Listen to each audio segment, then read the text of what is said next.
राष्ट्रीय sign language दिवस मनाया गया। मध्य प्रदेश शासन सामाजिक न्याय व दिव्यांग जन सशक्तिकरण विभाग भोपाल के पालन में सामाजिक न्याय दिव्यांग जन सशक्तिकरण विभाग जिला विदिशा द्वारा राजुल दिव्यांगजन उत्थान समिति विदिशा के अंतर्गत दीक्षा निकेतन विशेष स्कूल कॉलेज जिला पुराना अस्पताल परिसर में कार्यक्रम का शुभारंभ भारत माता पर पुष्पमाला अर्पित कर अंतर्राष्ट्रीय सांकेतिक भाषा की कार्यशाला और अभिभावक प्रशिक्षण शिविर में सभी दिव्यांगता के छात्र छात्राएं, जिसमें कि दीक्षा निकेतन स्कूल छात्रावास सूरज निकेतन उम्मीद शिक्षण समिति के सभी दिव्यांगता के छात्र छात्रा समस्त स्टाफ के साथ कार्यक्रम की अध्यक्षता जिला न्यायाधीश Mashhood Ahmad Khan, DSP Jyoti Sharma, medical college से ऑडियोलॉजिस्ट शिल्पी द्वारा मुख्य बधिर दिव्यांगता से ग्रसित बच्चों एवं लोगों की सामाजिक मानसिक साक्षरता पर विशेष रूप से प्रकाश डाला गया।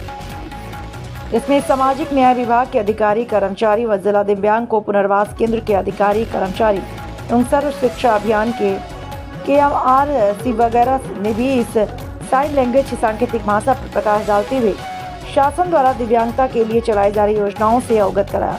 कार्यक्रम के अंत में सभी के लिए स्वल्पाहार की व्यवस्था की गई। कार्यक्रम के अंत में सभी अधिकारी कर्मचारी दिव्यांग छात्र छात्राएं उनके अभिभावक का आभार व्यक्त किया। विदिशा से कोमल प्रसाद सेन की रिपोर्ट।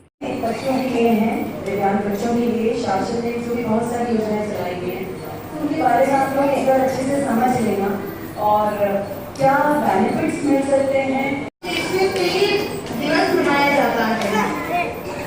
इस दिवस पर हमका उद्देश्य ये है कि हम हमारे ग्रुप में साथियों को समाज की धारा से जोड़ सकें। जी सर, क्या कार्यक्रम जो साइन लैंग्वेज का एक प्रोग्राम था।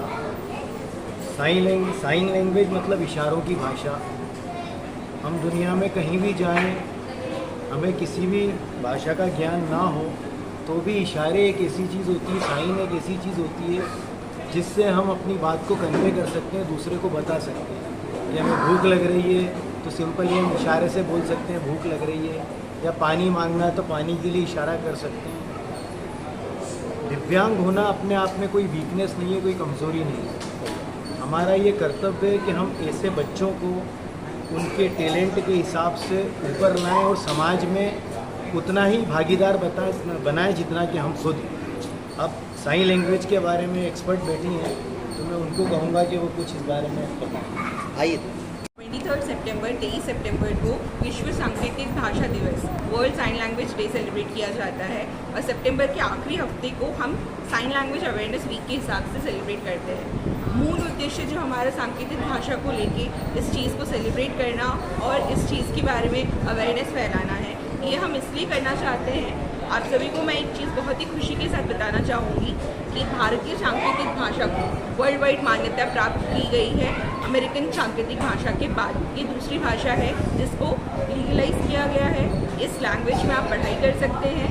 इसके साथ साथ आप इस लैंग्वेज के थ्रू अपने आप को इंडिपेंडेंट, एक स्वतंत्र इंडिविजुअल की तरह काम कर सकते हैं, सारी चीज़ें कर सकते हैं। दूसरी चीज़, सांकेतिक भाषा को सीखने के लिए जिन बच्चों को हम सबसे पहले नामांकित करते हैं उन बच्चों के कुछ दायरे होते हैं। तो मैं आप लोगों के थ्रू ये लोगों तक मैसेज पहुंचाना चाहूँगी कि जिन भी मम्मी पापा के बच्चे, छोटे बच्चे, वो अगर 1.5 से 2 साल के हो रहे हैं और वो बोलना शुरू नहीं कर रहे हैं, बात नहीं कर रहे हैं, तो ये एक अलार्मिंग रेट है कि वो तुरंत अपने बच्चे का पूरा चेकअप कराएं।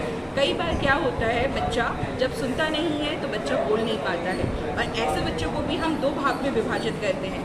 कुछ ऐसे परसेंटेज होते हैं जिनमें सुनने की दिक्कत होती है, जिनमें दायरा बहुत कम होता है, उन लोगों को हम मशीन के थ्रू रिहैबिलिटेशन स्पीच थेरेपी करते हैं। और कुछ ऐसे लोग हिस्से होते हैं, ऐसे परसेंटेज के बच्चे होते हैं, उस कैटेगरी को छांटना बहुत ज़रूरी होता है जिनका परसेंटेज ऑफ लॉस ज़्यादा होता है, तो उसको हम सांकेतिक भाषा के रूप में लेके जाते हैं ताकि आगे उनका जितना भी भविष्य है वो सारी चीज़ें उनके लिए इंडिपेंडेंट बने, वो अच्छे से कर सके और उनके साथ साथ उनके पेरेंट्स का भी टेंशन कम हो, वो भी उनको लेके बहुत अच्छी तरीके से काम